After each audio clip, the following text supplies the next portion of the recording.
Hello YouTube and welcome back to the channel here today. Today we're here for a very special episode, I guess. It is the last episode, to my knowledge, of Hibike Euphonium ever. I think this is the last one. I think we're not going to see any more after this. So, yeah, have I done this before? Have I actually finished something to the point where there's going to be no more? Girls Last Tour, but I had to go to the manga for that. Symphogear potentially, that was the other one, but Symphogear also ended like 3 different other times before that. So like this could be the last episode. That's a little bit exciting, a little bit sad, a little bit scary. And I don't know, whatever else. We're excited to be here. Let's say that. Only the one YouTube comment here today, of course. Let me pop that up here. And this comment here is from Loth-Eye and kind of goes into the last scene, right? I definitely see where you're coming from with the melodrama overload take. I'd say it's more of a hit than a miss, but I guess it just depends on the person. That final scene was still fantastic from an animation point of view.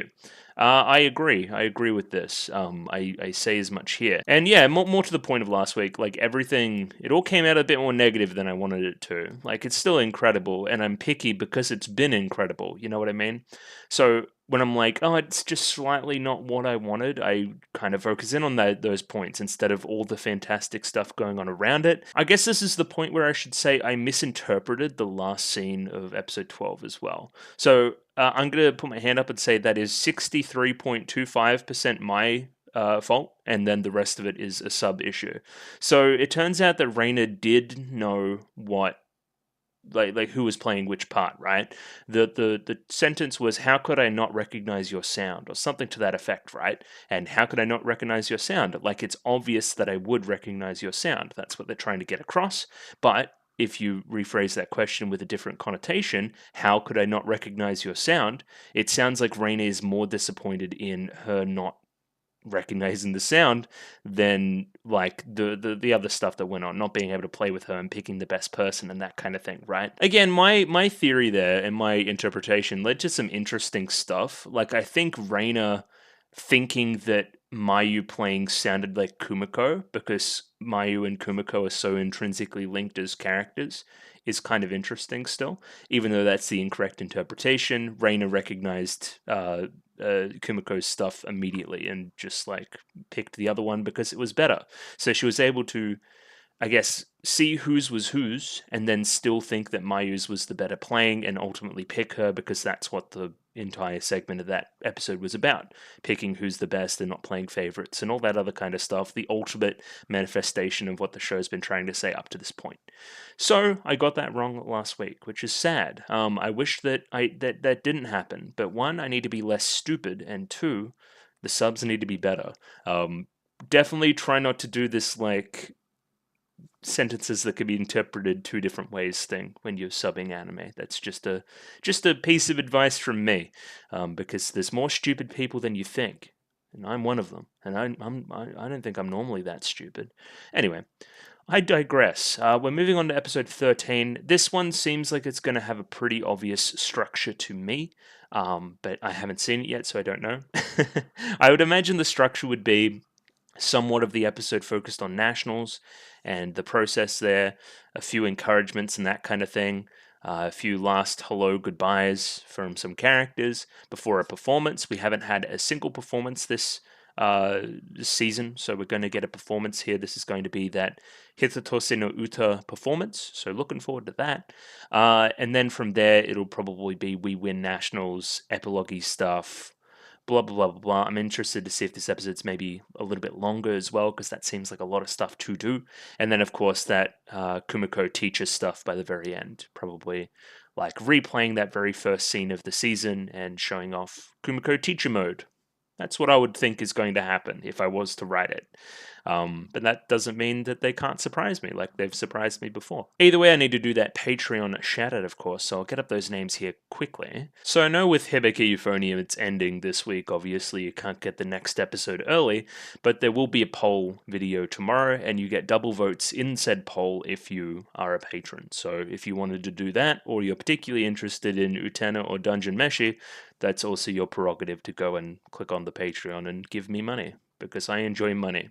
Many people have given me money, up to and including Annie Gregg, Mickey Babbers, Trails++, Adley, Bobbin, Chobo Ribby, Domobot, Ed, Fleur Nightingale, Fruit, Funny Fat Guy, Gloriana Tenebrae, Gus N, Heath, Ika, Yako Yarvanen, Joran, Clem, Nosta, Lou, Madlad, Max, Mish, Nick, Pencil Sharp 333, Ramen Boy, Ronlad BNK, Saint Lily, Sam1373, Skeleton, Surrogate Corpse, Without a Net, Zach, Binchy, Hans Peter, Kelvin, Marsh, Aidan O'Brien, and Jacob R. So thank you to all those people who have given me money. I enjoy the money. Yeah, I mean, we're just going to watch the episode. I've kind of already done my little preamble of what I think is going to happen. There may be a tier list at the very end of this video as well for some characters, just because I think that'll be a little bit of fun. Not that I've done the full-on Monogatari-esque like series of Hibike Euphonium here. I've watched it all, but not at all on the channel, of course. But it will be fun to go back and retroactively look at some characters. I'm gonna get up episode 13 and we're gonna watch it. How about that? Cool. Cool. Rightio, I have episode 13 of Hibike Euphonium Season 3, the final episode here, of course, up there ready to go. 24 minutes and 57 seconds, so sync up with your copy. It's not any longer than normal, so that's an interesting thing to note as well. There will be a picture-in-picture version in the description below, even though BitChute is giving me the bit shits at the moment. It's fucking annoying me, but that's neither here nor there. I'm going to give this a 3, 2, 1 and like jump right in. So 3, 2, 1, go. 5 days prior? Okay. There's a tree? Yeah, I wonder if it'll be a cherry blossom tree that'll be like a metaphor for spring. They went in like a diamond there. That was weird.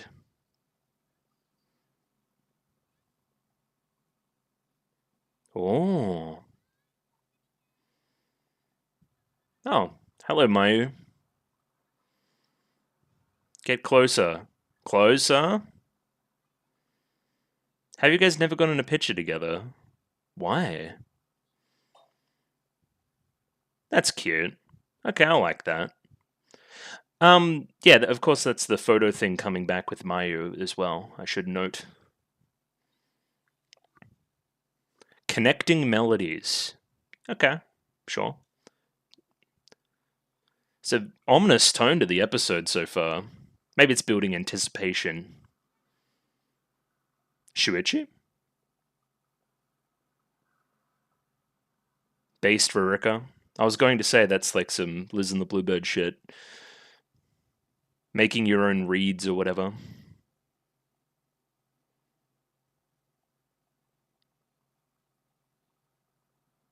Hey, you should come and practice with me.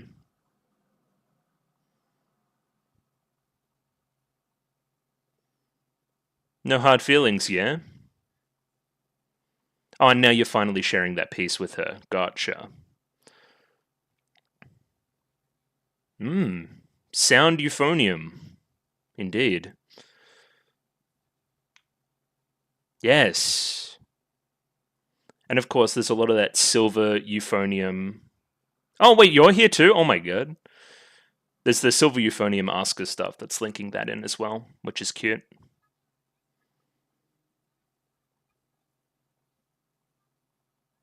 Why don't the three of you play it?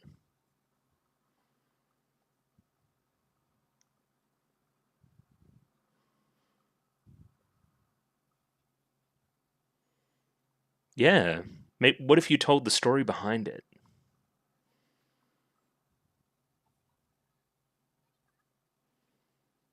This is very cute from Kanade. Yeah. Of course you can. I'll pass it on.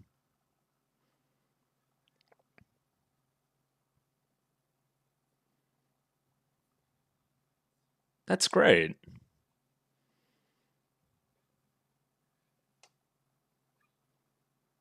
Adorable. Okay, 2 days prior. Enjoy euphonium. I'm trying.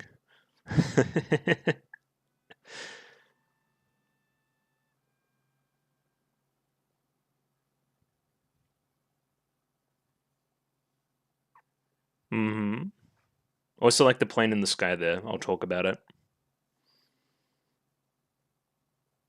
For multiple reasons.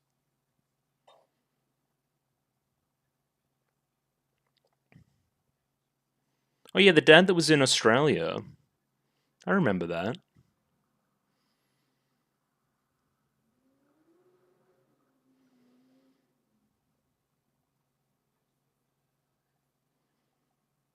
What is this shot? That's crazy. That's that's awesome.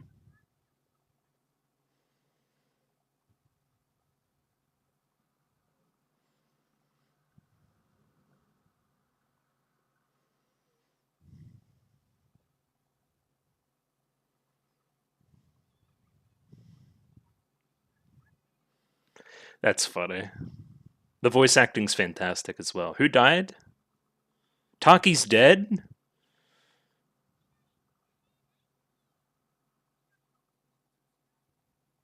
Oh, it's probably Taki's dead wife. Okay, sure.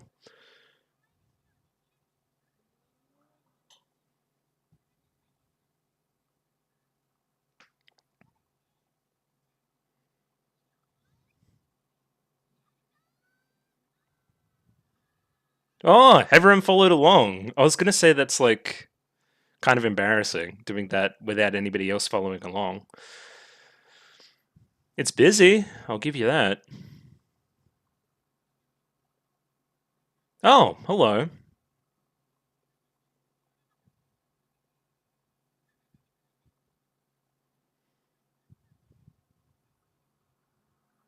Don't you two have a festival to attend or something?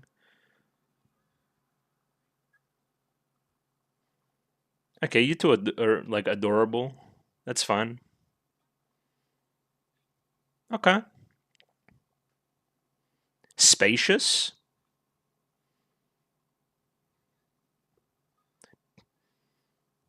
Cute. Oh, everything's coming back.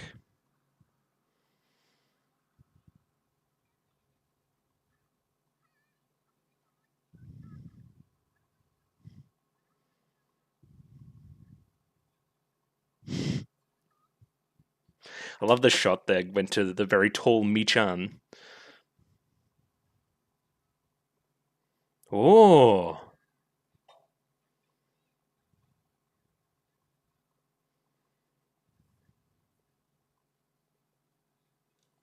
Hmm. Kakui?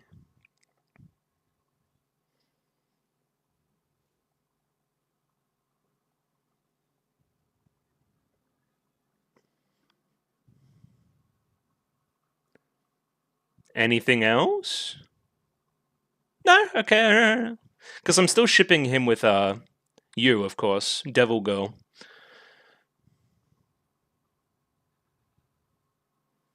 Thank you. Everyone bring it in. Yeah. Yeah. Good old I love you hug. We already did it like 2 episodes ago. I remember. I was there. We can do it again, though. Hug as many times as we need to. Okay. Yes, sir. All the girls love Taki.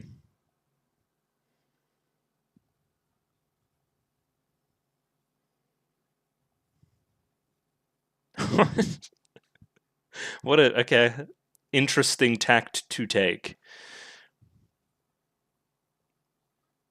Oh, we get like a roll call. Sick.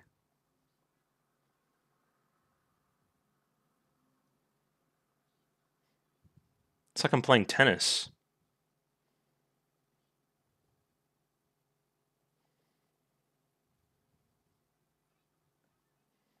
Okay.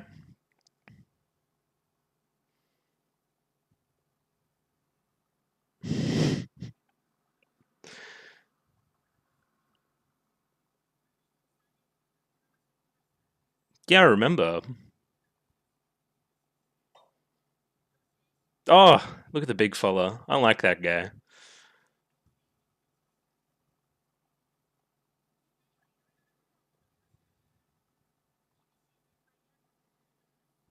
Really? You admit it? Oh, and then you. Yeah, okay, that's good editing too.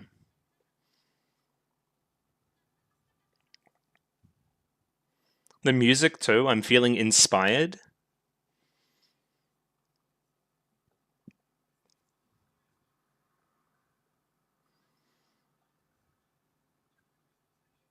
They didn't die.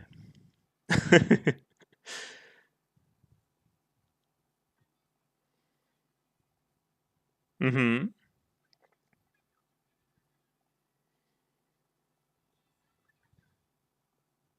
Hell yeah. Kituuji Faito? Everybody with me. I went a bit early, but we'll take that.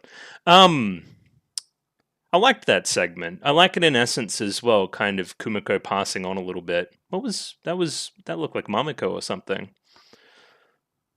Ah, gotcha.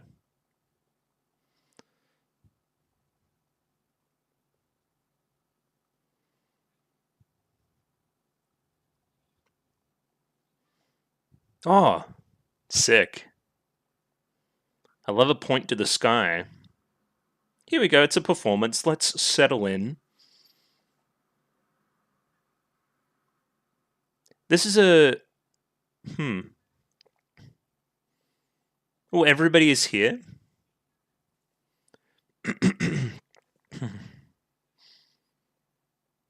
It seems very similar to the like performance concert hall where Misery was playing. I was gonna say we were missing Yuto. The fits have been outrageous.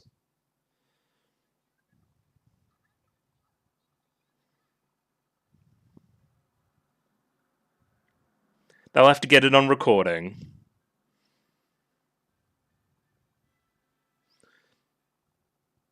Interesting. Do we not get to hear it? Instead, we cut to Natsuki and Yuko. That's very funny. I like that.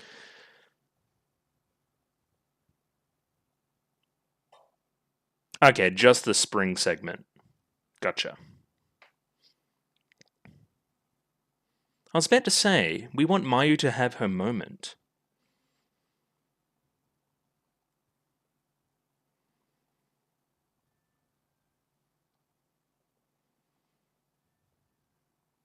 Rurika's on screen. I like it.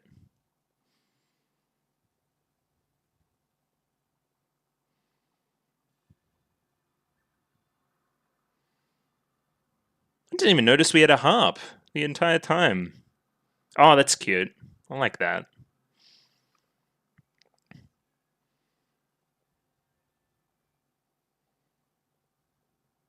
Oh, now that's the nostalgia bait. I love it.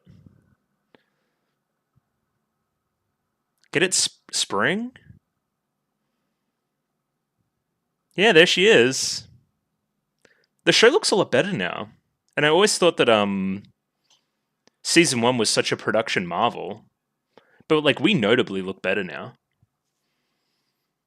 Look, everybody's all grown up.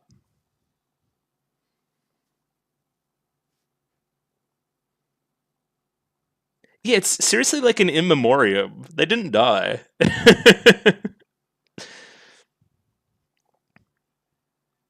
Nandeska kore. Season 2. Let's go. Or even some butterfly flower stuff there, which was in the previous episode. Oh, yeah. Oh, sick. That's awesome.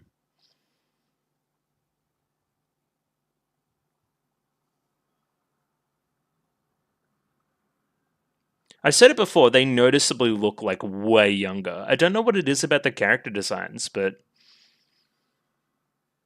like noticeably, obviously.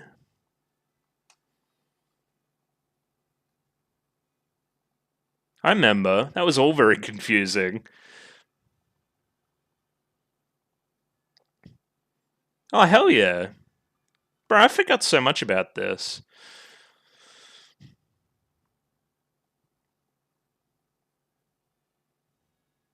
Oh,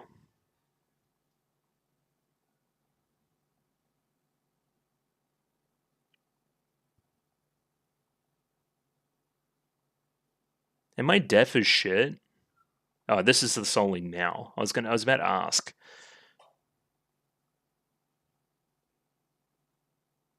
Here they go.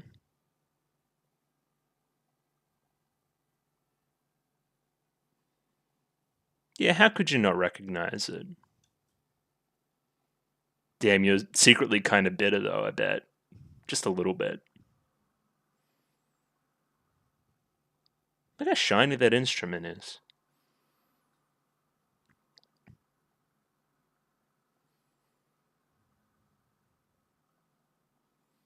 Have I failed to realize that Subame's been like an integral part of the Soli the entire time as well?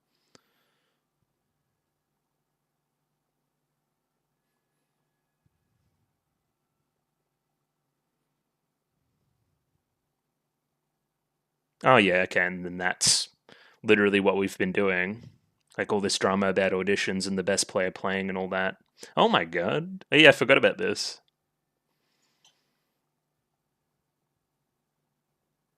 Well, forget's the wrong word. I didn't remember it until you showed me it again.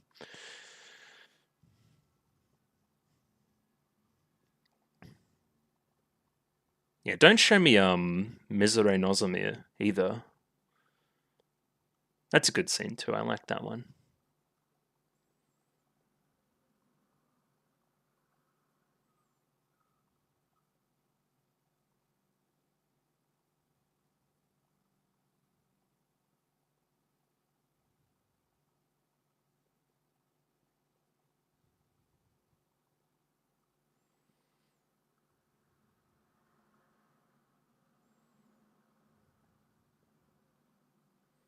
See ya.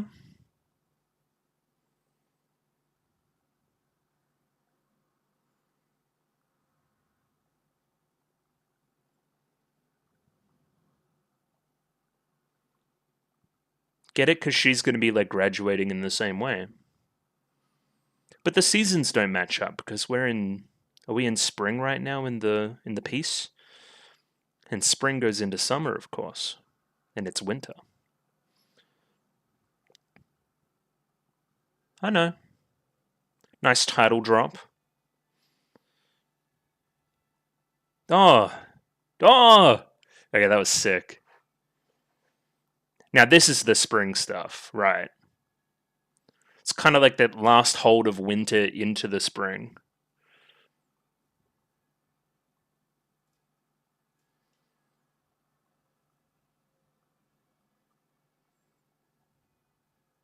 Enjoy sound. I'm trying.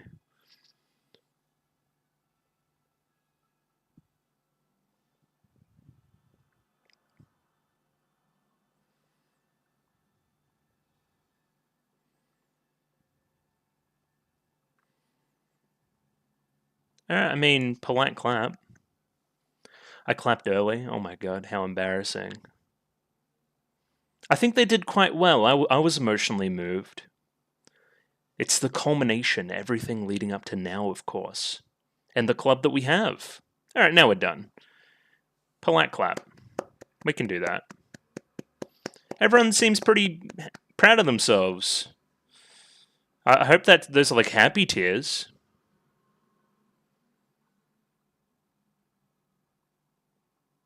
There you go. You guys nailed it. What a weird looking tree. A lot of birds. Some may say bluebirds. What, our school? Oh yeah, because you're up there with big old shoe dog.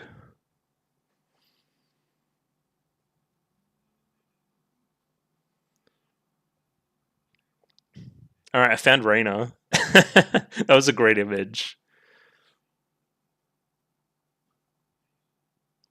Yeah, they suck.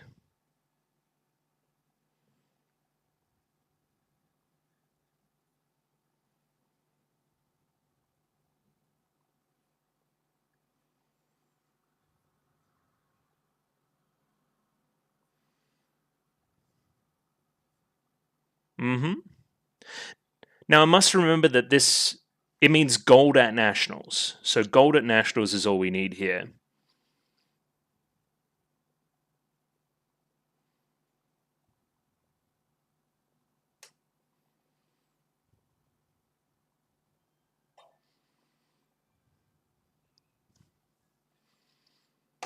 Say the gold word. Do it. Now. Ah! For Taki as well. Yay! Was the certificate upside down? He like flipped it around. No, he's handing it to them. Okay, that's funny. We did it! Yeah. Where's Yuko crying? That one's one of my favorite shots. Yeah. I need that in GIF form. We did it. We achieved our goal.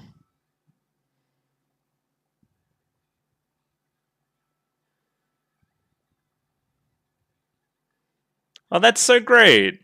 And the tears too are important, right? Happy tears if you win. Oh, don't do that. Everybody's crying. Oh, because they know the Taki stuff. Okay, you guys finally got in. That's nice. Not a dry eye in the house. Yeah, happy tears if you win, sad tears if you lose. That kind of vibe, you know?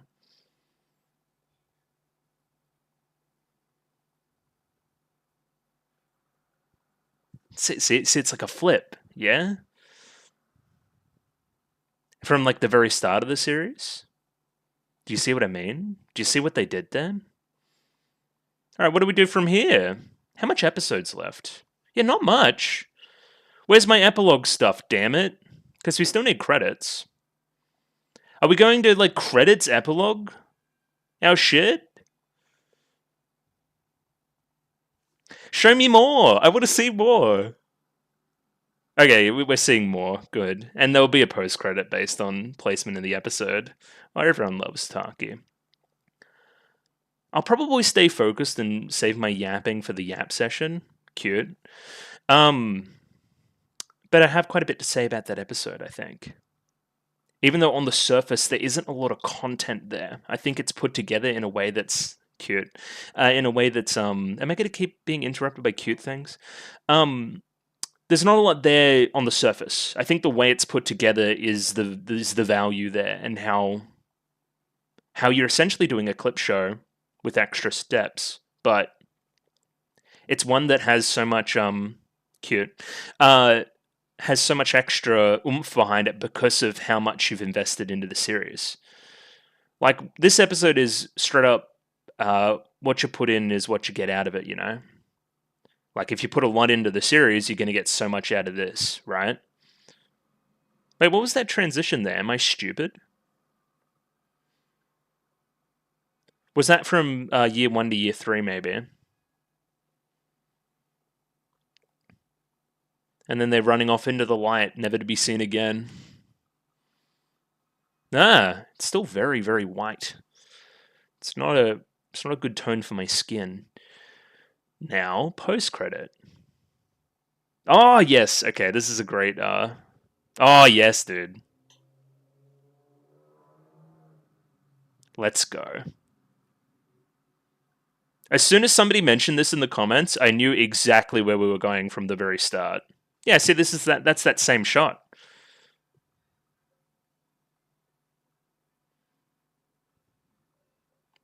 Remember her walking along, like, by the cherry blossom trees at the very start? Like, this is like that same scene.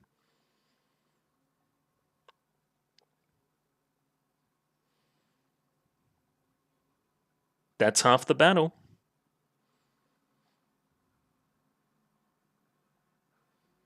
Oh, and then that tree is the tree. No? The tree we planted?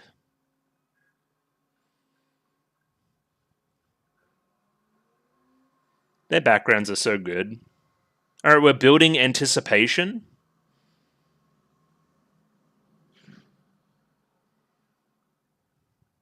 Good for her. Plane again. They're not unemployed, that's half the battle. Yeah, there you go.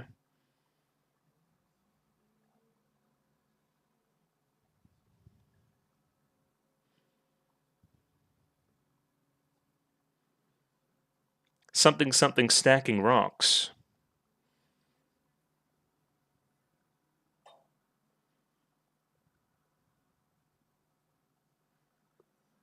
And the tone of voice is so much deeper because she's older.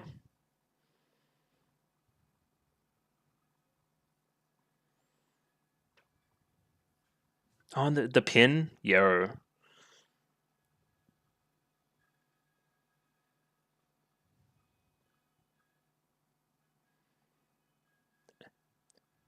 Great. Now, has she got the whole public speaking thing down? I hope so. Ah, who the hell was that? Oh, and we infinitely repeat. Assistant? Does that mean Taki's still here? Thanks. And she's better at public speaking. You know, as you do. Yeah, it's not an important detail, but I like that she's more confident in herself by the very end. Like, she would normally freeze up in front of a crowd, and now she's able to speak. That went about exactly as I predicted. I would have preferred a little bit less of the, clip show stuff and a little bit more, talking with the characters, like show them meeting up and celebrating and that kind of thing, right? A little bit more. Some final words between Mayu, Kumiko, Reina, that kind of stuff. But does it need to be said? Technically, no. Do I still like the method they ultimately went with? Yes. Just yeah. Yeah, I liked it. It was good. It was a good episode. It was great actually. It made me very emotional. But I mean that's a minimum. I get very emotional when things are like ending like forever ever. And they did a good job of capitalizing upon that, I guess. That's where a lot of the weight comes from, a lot of the investment. Because remember, I started watching this thing in like 2017, 2018, something like that. So it's been a long time coming as well, thinking about the show, thinking about Kumiko, thinking about Reina, and thinking about everything they have going on, along with all the other side characters as well. But it's going to be a weird one to talk about. I don't know how much I will talk about because so much of it is there's no predictive stuff. I don't need to say, oh yeah, I think this will happen next because there's nothing next. There's nothing to go. And outside of a few techniques, it's hard to talk about it filmic wise. It seems very, very focused on a few major motifs and themes, right? Cherry blossoms, planes to the air, birds, and I guess a clip show as a format, glorified clip show. It was very entertaining for the moment. It'll be a weird one to revisit. I think it'll be one where it's like it's either going to hit you super hard or you're just going to be like, okay, can we get to the Kumiko teacher stuff? That's very well executed though. I would love to see a reaction from somebody that didn't know what I knew, I guess. But putting it together is relatively easy. I think like so much of the season is pointing towards it, and it just felt like the perfect puzzle piece to click into place. I just clicked it in very early. Yeah, let's get that episode back up and we'll re-look on it, of course. I don't know, again, how much I'll have to say, but we'll see. So I guess I've already done majority of my spiel just then about what I thought about the episode and that kind of thing, right? So it's kind of just another tuck through to see what I thought, I guess, and remind myself of specific things so I can talk about them. But yeah, it went off without a hitch. It was a well executed finale and hit all the notes that it needed to hit. Pardon the pun, of course. Starting, of course, here with this cherry blossom tree, the one that we plant, the one that will sprout up and grow, and that we'll see, I guess, contrasting that very opening scene of the season with the now, and that was the cherry blossom tree that the cherry blossom fell off, and then we transitioned into Kumiko waking up. I'm imagining that's the specific one. Not that I know the locations in the school particularly well. I mean, just getting it off the bat now, I'm just looking at this background. It is insane. the kind of painterly style and all this foliage. Production wise, the episode was a 10 out of 10. You hit the baseball out of the park, like, and it really showed off. I wonder if they did this on purpose. They're like, look how much better we look now compared to back in the day, because like we showed some of that stuff in the past, and it's like, oh yeah, it looks good, obviously because it's Kyoto Animation, but we're just operating at a different level of fidelity now, which is impressive. They're constantly pushing forward their own stuff. They're constantly trying to look better, which is just great. That's what we love about Kyoto Animation. Do I need to talk about a tree metaphor? Like, we planted the seeds very early in the show, and those seeds are sprouting into what eventually we see now.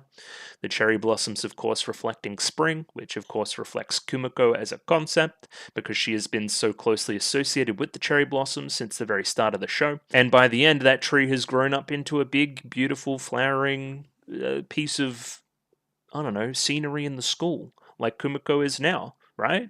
It's pretty obvious. She's the tree, you know? And it's only through hard work and dedication that she's been able to grow into the person that she is here today. Again, pretty obvious little metaphor, almost baby's first metaphor in a way, but I think its overall simplicity and charm is befitting of an epilogue, put it that way. I don't know how they effectively got the students to stand in a diamond, though. Oh wait, no, they're kind of not in a diamond, they're a bit more in a square, because this would be the top of the shape, of course. There's also this obvious statue here, now that I'm seeing it. There's this person holding on to two flying birds.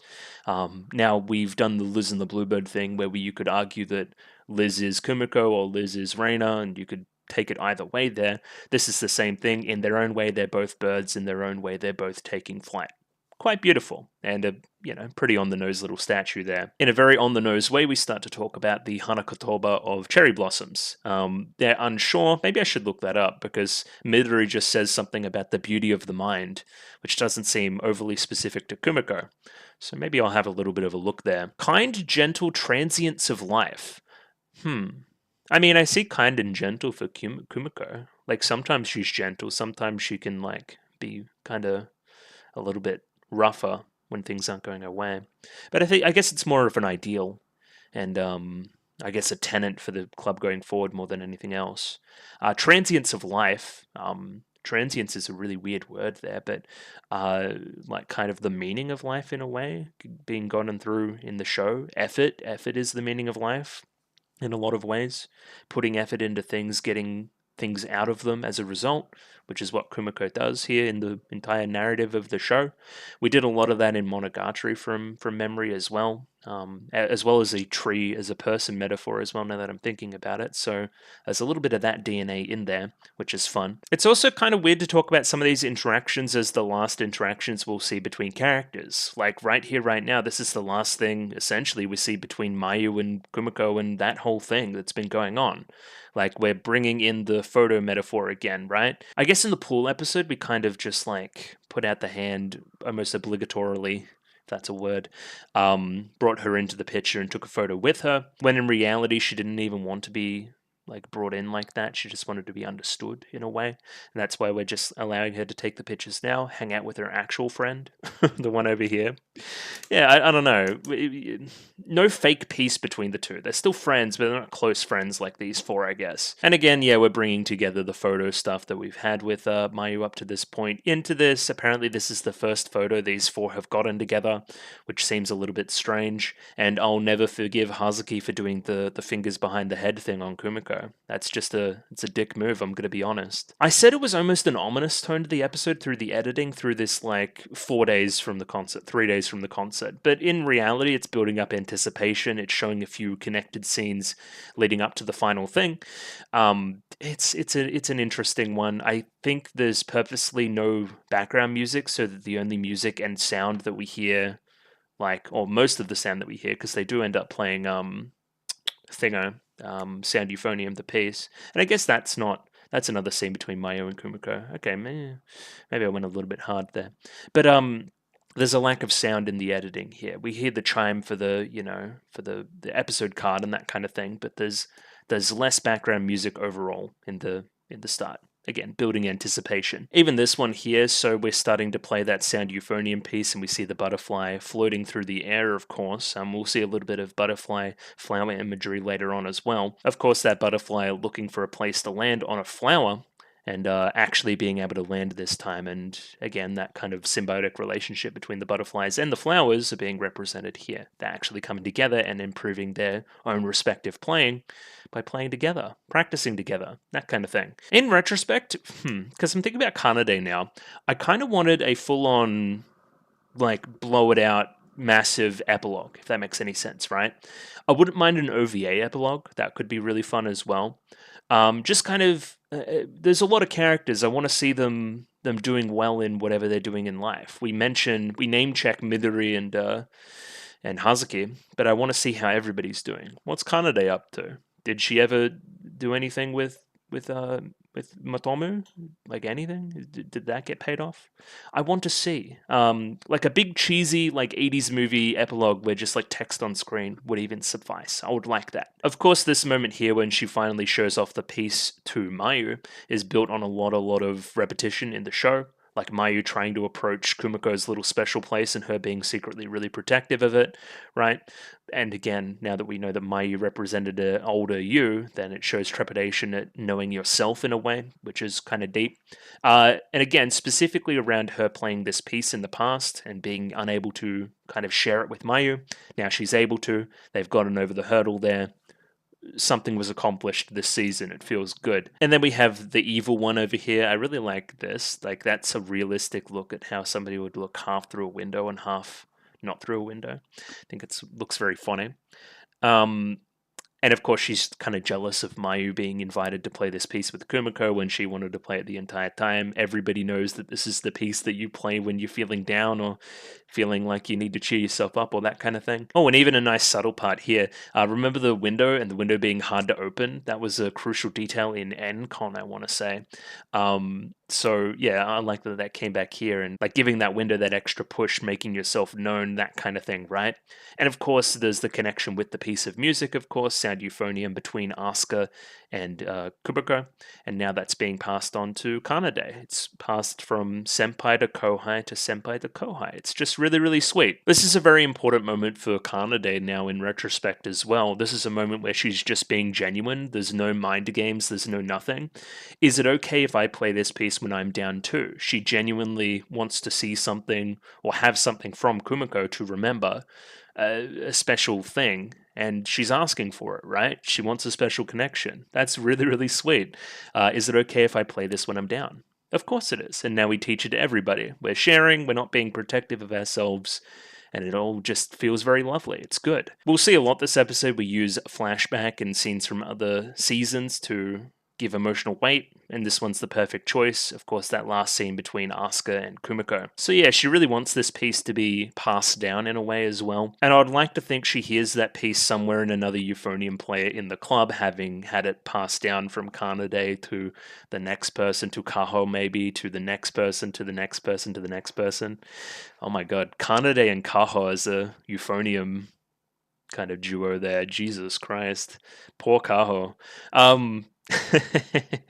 So yeah, I mean, I hope she hears it again in the club. I guess I should say. So we're pretty obvious about it here. We wake up very early the next day, and Kumiko and Reina are playing, or they're practicing, I guess. And we talk about Reina's plans, I guess, in a little bit more detail. She gets her plans blown out a little bit more than everybody else because she's basically second lead of the show. She's pretty important. Also, maybe some super sleuths can look at some stuff to like some Shuichi angles.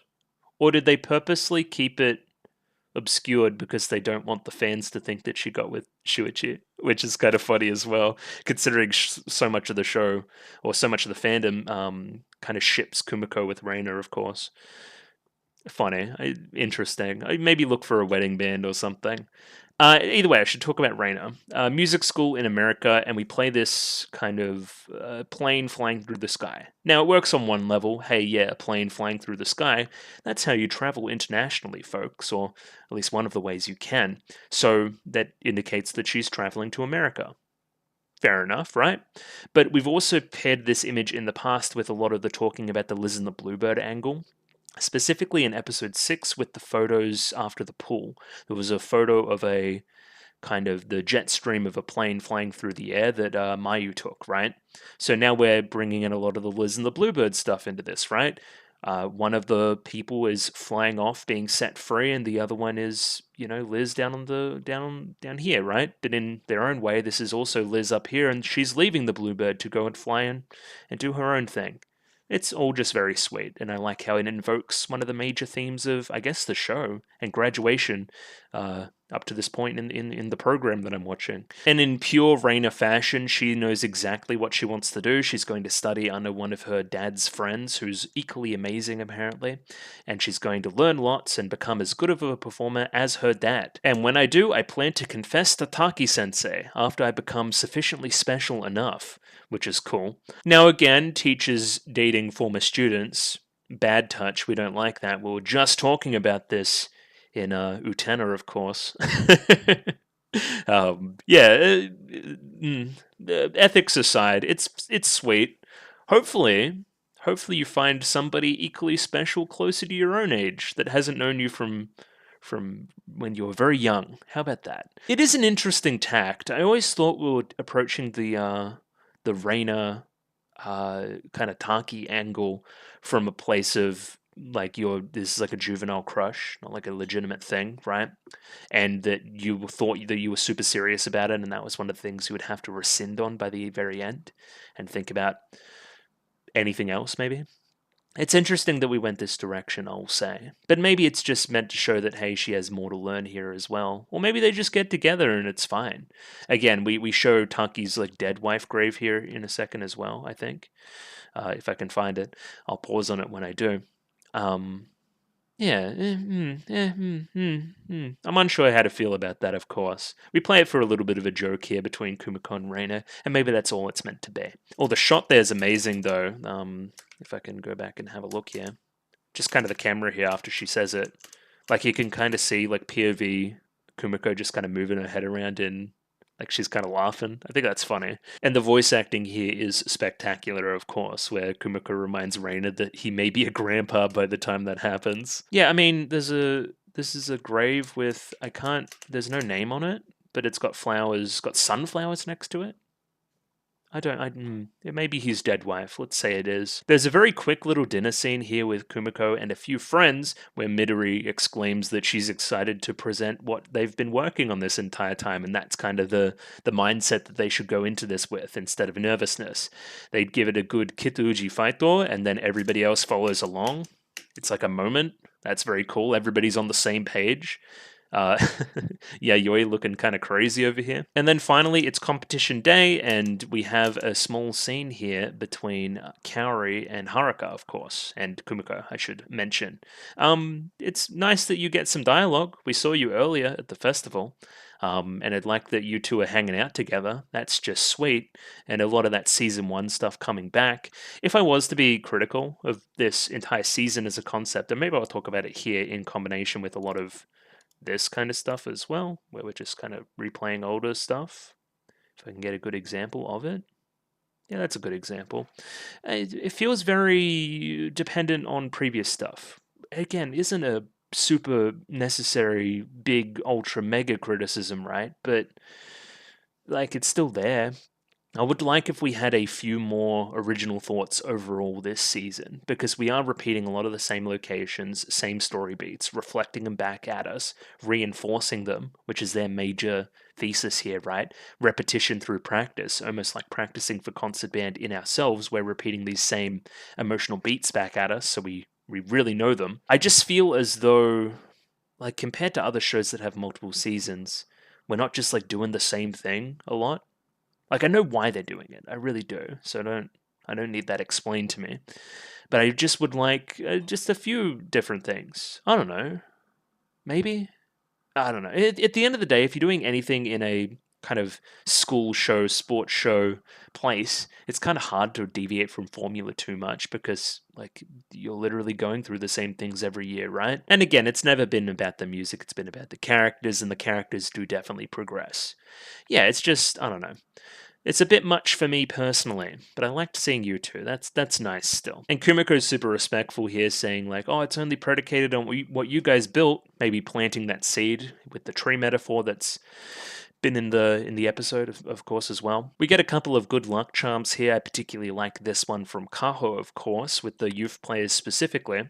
Maybe this is like a Monica type activity as well, and then bringing together that with a kind of charm from Sally's Shrine, bringing together that episode 3 stuff to the now as well, especially with the first years and bringing them along for the ride. I would say this whole haiku kind of jokey segment with the puns and stuff is just kind of like that final goodbye to the jokey side of Hibike Euphonium, which has definitely been there from the start and allows the first years and second years to do their thing as well. It's pretty cute. I like it. I think this is specifically meant to tread the line between the audience also not knowing what was said between Midori and Motomu back during that night, right? Like, it may have been a romantic-esque confession. Maybe. I still don't think it is. But they're giving enough kind of seeds here with her like turning towards him and saying that he's really cool and that kind of thing, right? And holding his face. Like it's just treading that line between romantic and senpai kohai for mine. And I think they're doing that on purpose. But again, it's a nice final scene there for Motomu feeling encouraged by his senpai, who also represents his sister who passed away. So bringing that all full circle as well. Now, this is a really subtle one. I like this. There's like gentle punches here from Kanade, like gentle punches on the arm. So it's not her normal like she's fucking swinging. She's just giving like a little cat-like paw at Kumiko there. Just a nice subtle one. It's just nice and gentle. Kanade has changed and is showing some amount of affection for Kumiko. It's cute. And then of course a couple of Daisuke Hagus. One over here between, I guess, the first years and the second years a little bit, or that whole kind of gang. Like, there's a lot of like drama there with auditions and getting spots and that kind of thing and trying hard and who's not. So it's nice that they're able to come together. And then of course we've got the main couple here doing their thing as well. I guess you could say this is progress for Reina as well, right? She's come to accept that Taki is just so hot that everybody's going to be looking at him like this regardless, and she doesn't care. Where in the past, of course, there's been scenes where she's turned and snapped and looked really mad that people were saying that Taki's hot. I think specifically one at Sunfest is coming to mind, but again, it's been a while since I've seen seasons 1 and 2 in full. Yeah, and I don't know, you could call it character progress, I guess. So of course I'm not going to go through everybody here, but there's a pretty interesting editing technique where we get a roll call of essentially the entire club, or the ones in the background at least. I didn't notice any ones that I had particularly that were main characters here, I guess. We contrast that between 2 speeches in a row, one from Kumiko, one from Reina. I mean, Rurika's there, maybe everybody's there, I don't know. The Kumiko speech is very brief, but it also feels like her speech from episode 10. It feels like it's coming from the heart, it feels very confident, but it also feels very Kumiko. It's just great. It's another reinforcing of something that's happened in the past. Yeah, I don't know. I was on math. There's definitely main characters in this little slideshow.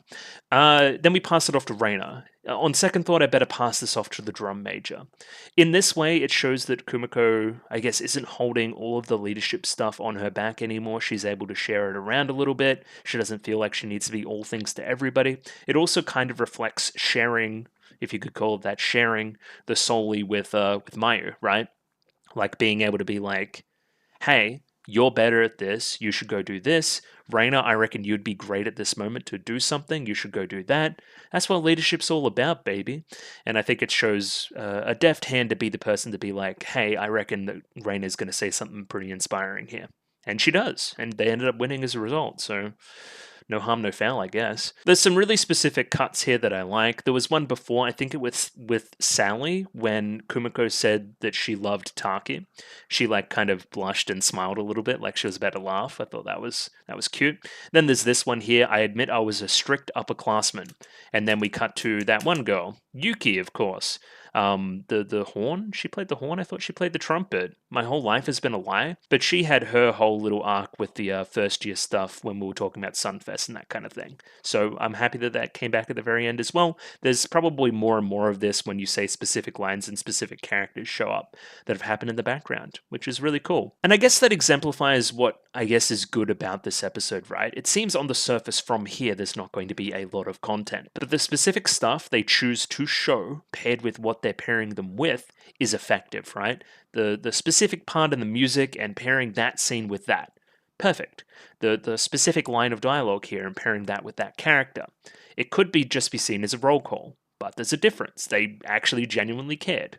I think that's notable enough. It's very Kyoto animation. Yeah, even one there, members who can't be on stage, and then they show some people that missed based on auditions, right? I think Kaho was there, I think Kanade was there. Just, yeah, good stuff. And of course, we give it a Kituuji Faito, and we're off and into the performance. Now this is familiar to me. This is kind of what Kumiko was wearing, no? This necklace when she went to Mizure's performance. So that's why I thought it indicated that it was Mamiko. Am I wrong there? Is this Kumiko's family coming along to watch? And then we point up to the sky and we're off to perform, of course.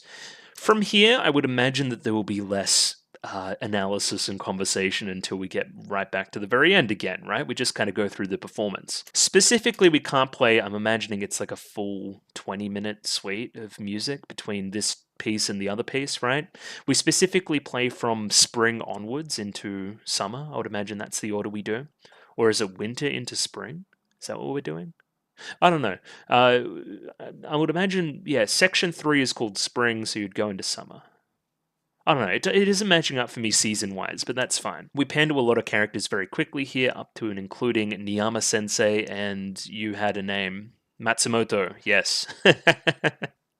Who get to watch along as well. Of course, there's that nice moment where Taki sheds a tear as well and talks about his dead wife. I'm guessing this is crucial context that you guys know that the audience isn't privy to. Subtextual, I like it. My only criticism is where the fuck is Asuka?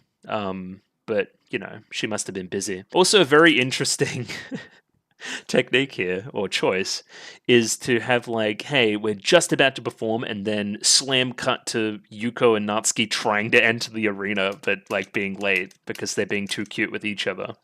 Also, the fits are insane, of course. The colors here, if you know, you know. Right? Am I stupid?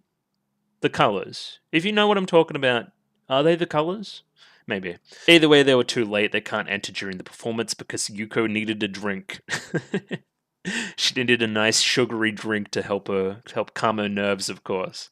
Hey, it's nice that we see them finally enter when they announce that they won Nationals, though. And I guess I never thought about it like this. It's just win gold at Nationals. It's not like it's ranked. It's just like everybody's ranked on their own stuff. So it's not like a certain amount of like schools can only win gold. If every performance was top tier, every school at Nationals would win gold because there's no next level. You know what I mean? It's just kind of interesting. I never thought about it like that. Or maybe we go from spring to winter to autumn to summer? Wait, no. Spring to summer to autumn to winter? Do we end on winter? Well, we end the show in winter. We end the school year in winter. Yeah, because this is 1. So have I got that wrong the entire time? I always thought that the third kind of part of this was where we did the soli. Am I stupid? Like autumn going into winter? Is that what we're talking about? Again, same old things. It's animated really well. The music's really well performed. The parts they pick to play during the certain portions of the song are really good as well. I feel like I'm repeating myself. So a few things. I definitely see what we're doing here now. I was being stupid. The start of the piece is spring. We play all the scenes in spring, and then we play all the scenes in summer, and then we play all the scenes in autumn, and then we play all the scenes in winter, mirroring a school year. I did it, guys. We did it. Okay, that's been the connective tissue between the parts of the piece and the parts of everything else going on, reflecting that whole school year type concept. And then, of course, at the very end of the episode, Kumiko almost talking about the futility of it all, that it ends in 1 year, but that's also what we like about it. And then, of course, spring starting again, a new year starting again, indicating that cycle will continue again and again and again, just like the piece itself does.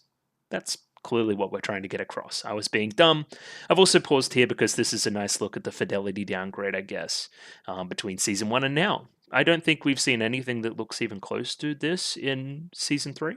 And this even still looks good because it's Asuka, but like, you know what I mean? I don't know. Of course, the origins of different characters as well, how we saw them versus how we see them now. Just a pretty obvious one, but it's really well done still. Then into summer a little bit more, into Sunfest. And now I guess the repetition of the season overall makes a lot of sense as well. The thing that I kind of dinged it for earlier, we're actually giving it a little bit more, I guess, use here, utility, that kind of thing, right? Because, hey, like, yeah, we have seen this before. The same way the same thing's going to play out again and again and again. And again, it adds to this Hitatate no Uta scene where we replay various moments from summer, spring, autumn, winter over the course of various years. Just works very well. Because we repeated these moments, we have various examples to show during this sequence. And that's what makes it, in turn, as effective as it is. Like, we're able to show 1 year when we sat down at the thing during the festival, and then the next year where we sat down at the thing with the festival, because they're all the same summer festival. It's all the same Sunfest, you know? It's all the same Sunfest. It's all the same summer uniforms. It's all the same camp. It's all the same pool scene. It's all the same, it's all the same everything. There's a really specific shot here as well, if I can find it. This one, right? Specifically, Mayu playing the piece and Kumiko just kind of like proudly watching along. They're doing the soli right now, the soli that we were meant to play together, but I'm able to proudly smile whilst it's going on. I no longer feel that animosity. Or maybe some, but I'm able to, keep it down. I still feel like Kanade's not over it, but at least Kumiko is, put it that way. Again, Kanade always being reflective of that side of Kumiko back at her as well. And specifically playing drama around auditions in this time of the year as well, reflecting the time of year in the piece, reflecting the two people playing the piece, reflecting the events of last episode. It's all very well done. Even a lot of that Asuka stuff happened pretty late in the year when she should have been focusing on preparing for exams and all that kind of stuff according to her mother. So we play the slap here and we play like this scene as well, of course, that emotional outburst from Kumiko, along with the running scene on the bridge, hitting that kind of that kind of rising in the music as well. Very inspiring. I should, of course, talk about the major framing device of this entire kind of sequence is Kumiko kind of remembering these things as we play the piece. That's what's happening here. That's why we're seeing them on screen, because Kumiko is thinking about them. That's what gives them weight. It's cool. Now we're moving into the final kind of what would you say? Elements of the piece, the final section, let's say, and we're passing on the baton, we're going off, we're graduating, it's becoming the next year, Look, yeah, pretty obviously that's the case. Even this statue here, like the statue I saw before, instead of 2 birds, we're releasing 6-ish, kind of, representing the senpai that have graduated, that we're doing this for, kind of. And yeah, passing off that Sound Euphonium book, the same one that was so relevant earlier in the episode. And then yeah, there was a bunch of flowers on screen, and we really hit a triumphant note as we come back out of winter again and back into spring, as we start the year again, And this last kind of stretch here, with all the characters in their faces, is they're really blaring out that final piece of the piece. Really effective, emotional. Now, am I stupid? There was one last little flute part there. Does Sally play the flute? No, she plays the clarinet. I was wondering if that was like a specific character that was the first year, kind of indicating that we're going to pass the torch on and start that year again anew. Maybe it still is a first year and just not Sally. And of course, last shots looking at everybody looking really proud and kind of that deep breath holding onto that euphonium. Again, that bird through the sky motif again. Many, many birds being released. Many, many different people graduating. A nice POV shot from Kumiko as she's looking for everybody. She can't find Reina, she can't find everybody else. It's all very quick, it's all very overwhelming. That's always the way with these things. They always happen so fast and then it's over, right? Like you're building up to a big like game, like sport or something, right? And then you do it and then it's just over. Like an exam, you just do it and then it's over. Again, the amount of time preparing for it versus the amount of time doing it is always such a disparity, and that really feels weird. It feels like it happens so quickly. All these crowd shots are fantastic, seeing the various characters and their different reactions too. Really, really like this one as an image. What are you smiling about? Do you know something we don't? I like that we're third along in the queue, we don't have to wait very long till our name gets announced, which is nice. We don't have to hear a bunch of other schools. I would like to hear how, Ryusei and Myojo and all them went, so I don't know, maybe we learned that somewhere in the background, I don't know. We also specifically had a school that had silver, or 2 schools in a row that had silver, which shows the 2 years previous to us where we haven't quite made it, and now at the 3rd time we're doing it, just like Kituji, 3rd year doing it, Also mirrors season 1 where we didn't quite make it and then everyone was a little bit bummed out. Yeah, I guess I would describe this episode as a very effective clip show. Like, there's a lot of clip show elements to it. But the anticipation build here is great, and yeah, we win. It's a pretty obvious one. I knew we were going to, but it's still nice that it happened. And yeah, everybody explodes and celebrates. I particularly like Reina here, wherever she is. Oh, as well as this scene of Yuko, like, falling down and crying, which is hilarious. I like that scene. Yeah, Reina, look at her. She's so happy that she's shell-shocked. She can't even, like, celebrate. A few specific moments here. We have Mayu crying happy tears, right? You know, there's that whole Kumiko adage about, being so happy or being so invested in something now that you cry. You either have happy tears or you have sad tears. Reina says it explicitly here in a moment, kind of mirroring the first scene of the show, right? Where she said that she was so frustrated that she needed to cry and that kind of thing, right? There's a specific like framing of the line that I'm not getting correct. But the sentiment's there, right? She started off the show in middle school so frustrated that she had to cry, right? And Kumiko didn't understand that. And now we have the character that mirrors Kumiko the most, right? Crying at happy tears of being able to accomplish something, right?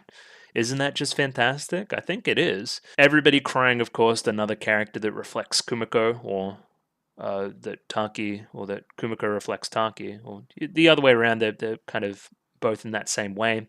We did it, Chihiro-san, which I'm imagining is the dead wife, and then we have a little shedding of a tear here from Taki, which is cute. And of course, these two are invested in that side of the journey and then crying as a result. Probably knew the dead wife. But yeah, I like this. This is good. I like the stuff that is left unsaid in the show. They really, but in that same way, I still want a lot of closure in an epilogue. I don't know. It's a weird one. But yeah, certain stuff being left unsaid is really nice. Yeah, we did it, everybody. We did it, Senpai. We did it, Reina. And then, yeah, I'm so happy I'm going to die. Oh my god. Did she start the show by saying I'm so frustrated I could die? That's kind of extreme. And then from there, we take the picture and then we play the credits from there. There's a few interesting things in the credits, so I will watch them through. Taki crying and the girls loving it, of course. And then Reina needing to be the one and being pushed to be the one that comforts him, which is cute. Oh, I like that. That's funny.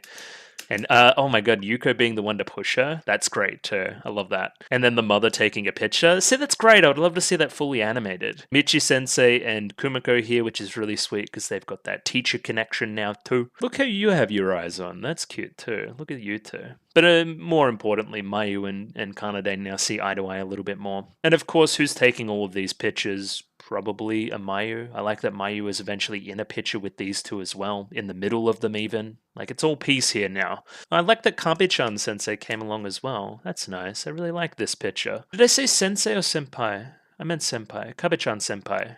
There you go. I fixed my mistake. Now, yeah, this is the scene where they got bronze at Nationals the first time during Season 1. And now we're contrasting that with us winning Nationals now, with a few more members as well to boot, in Season 3.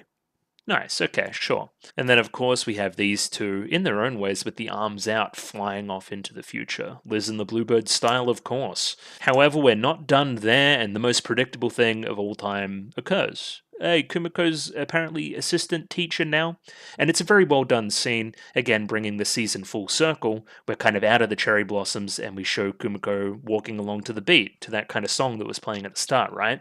During the very intro. In retrospect, that's such a strong intro for the season. It's very, very good. And yeah, we almost play that first scene verbatim. We see Michi again, of course, and she's doing the thing where it's like, oh, how are the new students? They're enthusiastic, that whole shebang. We see this tree, the one that was planted next to the statue, of course, which is the same statue now that I'm looking at it. We just only got this angle before. Again, that metaphor of graduation, of returning anew, of spring in a way because of the animal connection. Lots and lots of good stuff there. It's kind of like we're doing it all over again, that kind of vibe. The cherry blossoms are in. Hibike Euphonium goes on forever. It's nice. A few years have passed since then. Rain is still in America. Hazuki-chan and Midori-chan have both found work, which is nice. They're not unemployed. That picture on the desk was these four, the first picture we took this episode as well, which is nice. And then we do the same kind of spiel that Taki had during the season as well, about how high school concert band is a strange space, how you repeat yourself so much and do the same things every year. It's almost futile in that way, but you find kind of value in the futility. So now again, all this repetition is definitely on purpose. Does that mean I like it? Yeah, kinda. But yeah, it definitely has more of a bearing and more of a purposefulness, I guess. In real life, I think. You know what I mean? Like, they did this for a reason. They didn't do this because they were out of ideas. They did this for this specific quote and to represent concert band as a concept. A lot can go on, a lot can be infuriating, but yet I still love this place as we're showing Kumiko's special spot as well. I love, you can tell so much about a character in their stride and that kind of thing, along with the little sunflower hairpin, of course, as well, which is nice. And yeah, it's such a confident stride there, you know? It really feels like she's grown up, which is really cool. She's also got that teacher drip on. It's like she's dressed up like a teacher, which is funny. Also, some really nice character stuff here. She kind of struggles to open this door that always catches, makes a bit of a weird sound. You know how like Taki enters and it's always like a whole big conundrum because you hear the door. And then she's kind of sheepish at making this noise during the performance, right? She's got her shoulders up. It's nice. It's that Kyoto animation difference, baby. And now I don't know who the hell that is. That's like palette swapped Sally or something. Does Sally have fucking purple eyes? I thought she had green eyes. I guess characters just reflect each other, right? Because then we have like fake Kumiko here as well, who, again, that cycle is continuing anew, of course. That's what that's meant to represent. And then, yeah, we see adult Kumiko there. She looks very professional. It's nice. She looks cute. I'm All My Kumiko, assistant advisor. Welcome to the new members of the Kituji concert band. And that's where we close out the show, essentially. I like her at the very end there. She's very professional and seems like she likes what she's doing, which is half the battle in professional life, I guess, in a way. Yeah, that episode, in retrospect, was very different from what I expected it to be, but not in a way that I would say it's bad at all. I think in the end they've hit upon something pretty nice here, let's say. Even on the surface, it being very repetitive and, again, glorified clip show. But I think the specific editing of it, the placement in the song where the specific scenes are, along with, again, this overall message of what concert band is about, of the futility of it, but still at the center of it, there being people. We're not stacking rocks, we're stacking people. We're making them better. We're planting seeds, all these other metaphors coming to the fore. And yeah, I think that's very sweet. And again, this whole Hibike Euphonium will continue on forever thing that I've been talking about as well coming through. I think it's a very effective finale. And just because we're here, let's do a quick tier list. Just because I feel like doing it and like calling out my favorite characters and that kind of thing. This thing's going to be really informal, obviously. And I'm not going to do all these characters because I don't know them. I've got a literally who tier for that reason. I probably won't end up even filling it. It'll probably just be whoever I leave. But let's start off here. Kumiko, like obvious S tier, let's be real. Mayu, B. Let's call her a B. Just, she's good though. I really like what she has going on. Maybe an A. Reina's like A. I've never been like a big Reina guy, but she's obviously like really good still. Hazuki, I thought they did dirty during a lot of this series. C's harsh, but no, some of this stuff in season 3 is really good. So B. Midori, yeah, similar spot.